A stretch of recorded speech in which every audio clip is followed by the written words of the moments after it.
Joining me now to talk more about the situation in Syria is James Lewis from the Center for Arms Control and Non-Proliferation. Thank you so much for joining us. Thanks for having me. You know, how effective is this UN resolution on Syria if it doesn't specify consequences or if it doesn't specify enforcement? So the real effectiveness of the resolution is that it actively supports the decision made by the Executive Council of the Organization for the Prohibition of Chemical Weapons. And in that decision, there are two things. One, only the Director General can prevent an inspection of a site in Syria. There's nothing the Syrian government can do about it. And if the Director General decides that Syria is not complying, the Executive Council has agreed to meet within 24 hours and then refer it to the Security Council. So in an extent, though, the Security Council has passed the buck to itself. They're hoping that Syria follows the rules, but if Syria doesn't follow the rules, we're back in the situation we were in with the use of force that the U.S. and France were pushing earlier this month, where Russia had promised a veto, and China likewise probably would have vetoed as well. Look, everyone is still heady from Friday night, from that vote, and excited about what it could mean in this process, hopefully in the right direction. But as we go along, how realistic is it? What do you foresee Syria doing? And will Syria allow inspectors to get in there and do their job? I think that at this stage, we've seen Syria slowly start to comply with the UN inspectors on site. And the big deadline is the November 1st deadline to destroy their mixing and filling capacity for munitions, because most of their chemical weapons arsenal, particularly the dangerous stuff, the sarin that was used in the attacks, and the VX as well, the other nerve agent, have to be mixed together and then put into ammunition.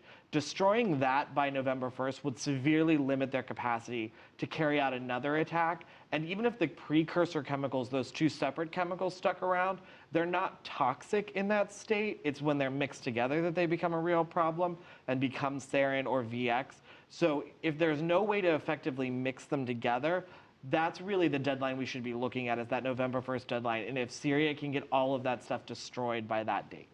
What do you think of the deadline? I mean, do you think it's pretty, it's pretty ambitious, is it not? It's an extremely ambitious deadline. No country has done it on this deadline.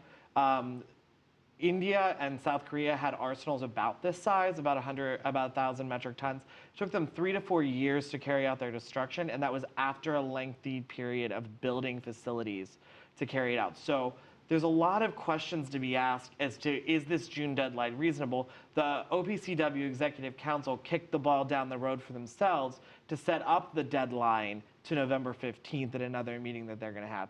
So it's really ambitious. I think, though, the international community with the Security Council resolution has shown they are committed to it. Some countries have already started to promise funds and personnel and expertise to do it. I think that it could happen. It's going to take a lot of ducks falling in line at the right time to make it happen. So who needs to push this through to keep it going? I mean, obviously there are some players behind the scenes to ensure that this keeps moving along at a pace that it was supposed to. Exactly. The most important player in this is Russia. Russia has long been the patron of Syria. If they keep the ball moving on this and continue to put their pressure on Syria, it's also good for Russia because it makes them more dependent on Russia's conventional arms that they're purchasing. The other is we need to be looking at the Arab League and the Gulf Coast Cooperative countries. So the regional countries that are involved with Syria, they have an incentive in making sure that Syria complies and that there isn't the threat of a military strike within their region. So those countries also are the ones to be looking at, and though they haven't really been talked about, it's mainly been US, Russia, France, the P5. No one's really talked about the other countries in the region and what role they're going to play. All right, James Lewis, as always, we appreciate your time. Thank you so much for coming back on the show.